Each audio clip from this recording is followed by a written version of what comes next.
क्रिया जिस विकारी शब्द के द्वारा किसी वस्तु के संबंध में कुछ विधान किया जाता है अथवा जिस शब्द से किसी काम के करने या होने का बोध हो उसे क्रिया कहते हैं। जैसे यह पुस्तक है, रमेश रोज स्कूल जाता है, शीला ने सेब खाया, चिड़िया आकाश में उड़ रही है।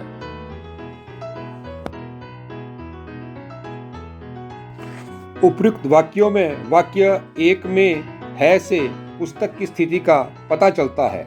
वाक्य 2 में रमेश के रोज जाने की जानकारी मिलती है। वाक्य 3 में शीला के द्वारा खाना कार्य करने का बोध होता है। वाक्य 4 में चिड़िया के उड़ने की प्रक्रिया का बोध होता है।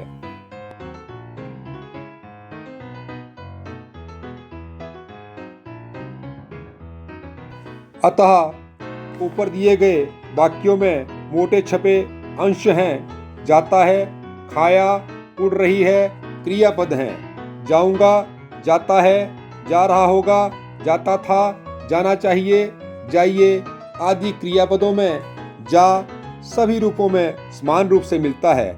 इस समान रूप में मिलने वाले अंश को धातु अथवा क्रियामूल कहते हैं।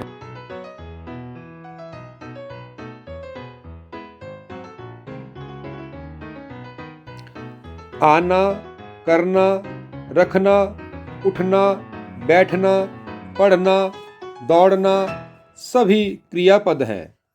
इन क्रियापदों से ना हटा देने पर क्रियाओं का धातु रूप बनता है। आ, कर, रख, उठ, बैठ, पढ़, दौड़।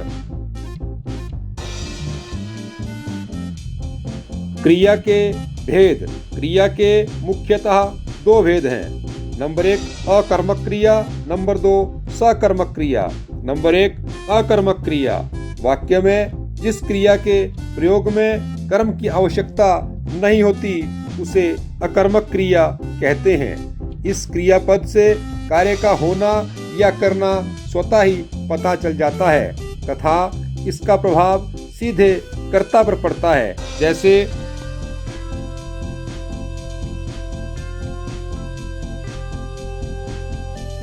राम आता है, पक्षी उड़ रहे हैं, शीला हंसेगी, बच्चा रो रहा है।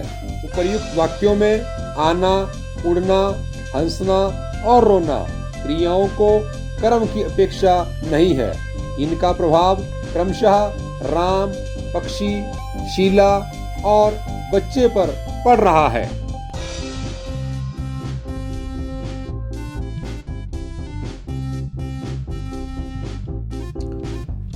नंबर 2 सकर्मक क्रिया।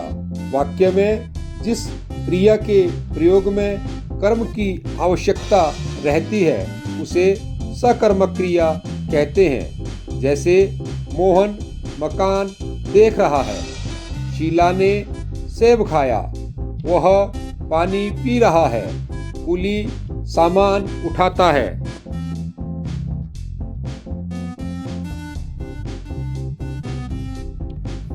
उपयुक्त वाक्यों में देखना, खाना, पीना, उठाना क्रियाओं को कर्म की आवश्यकता है। इनमें कर्म के बिना क्रिया पूर्ण नहीं है। यदि वाक्य में कर्म उपस्थित ना भी हो किंतु क्रिया को उसकी अपेक्षा हो तो वह कर्मक क्रिया ही होगी। जैसे राम पढ़ता है, शीला खा रही है। सकर्मक क्रियाएं कब अकर्मक बन जाती हैं? जब सकर्मक क्रिया से केवल व्यापार प्रकट करना अभिष्ट हो और कर्म के प्रयोग की आवश्यकता ना हो तब सकर्मक क्रिया अकर्मक बन जाती है। जैसे कृष्ण देखता है, मोहन सुनता है, सोहन बोलता है। इन वाक्यों में क्रमशः देखता है, सुनता है, बोलता है क्रियाएं सकर्मक होने पर भी अकर्मक हैं।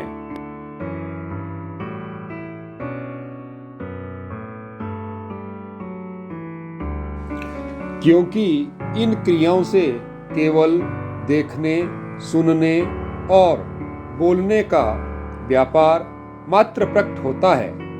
यहाँ यह प्रकट नहीं होता कि कृष्ण क्या देखता है, मोहन क्या सुनता है, सोहन क्या बोलता है। दूसरे शब्दों में इन तीनों वाक्यों में कर्म की आवश्यकता नहीं, अतः वे तीनों सकर्मक होने पर भी अकर्मक कहलाती हैं।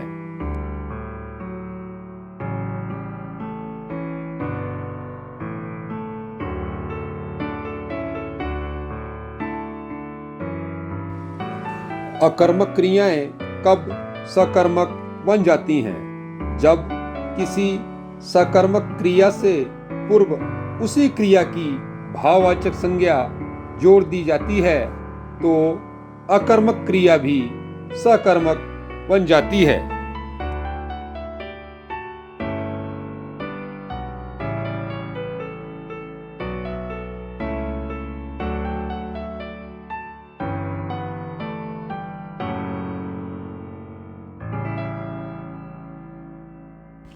जैसे राम अच्छी चाल चला, राजन खूब चढ़ाई चढ़ा, सूरज अच्छी लड़ाई लड़ा, देव लंबी दौड़ दौड़ा, मोहन सुंदर खेल खेलता है। इन वाक्यों में चाल, चढ़ाई, लड़ाई, दौड़, खेल आदि भाववाचक संज्ञाएं हैं जिन्होंने अकर्मक क्रिया से जुड़कर उन्हें सकर्मक बना दिया है। जब किसी अकर्मक क्रिया का व्यापार किसी दूसरे की प्रेरणा से प्रारंभ होता है तब वह अकर्मक क्रिया सकर्मक बन जाती है। इसी क्रिया को प्रेरणार्थक क्रिया भी कहते हैं।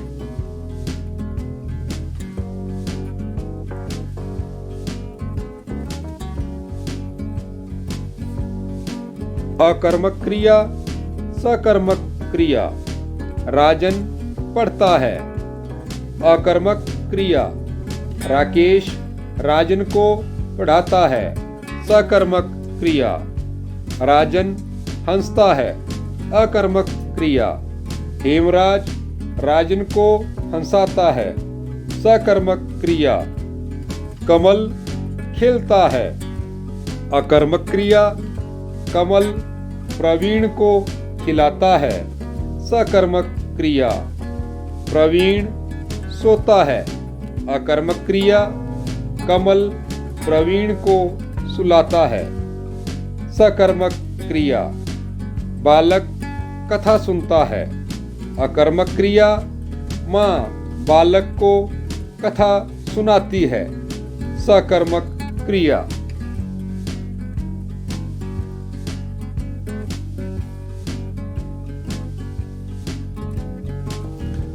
कुछ सकर्मक क्रियाओं के लिए दो कर्मों की आवश्यकता होती है। इन क्रियाओं को द्विकर्मक क्रिया भी कहते हैं। जैसे मोहन ने राम को अपनी घड़ी दी, रमेश ने सुरेश से मकान खरीदा, शीला ने गीता को गाना सुनाया, मीना ने कुसुम को अपना पता बताया। बच्चों, उपयुक्त वाक्यों में देना, खरीदना, सुनाना, बताना क्रियाएं द्विकर्मक क्रिया के उदाहरण हैं क्योंकि इनके साथ दो कर्म हैं।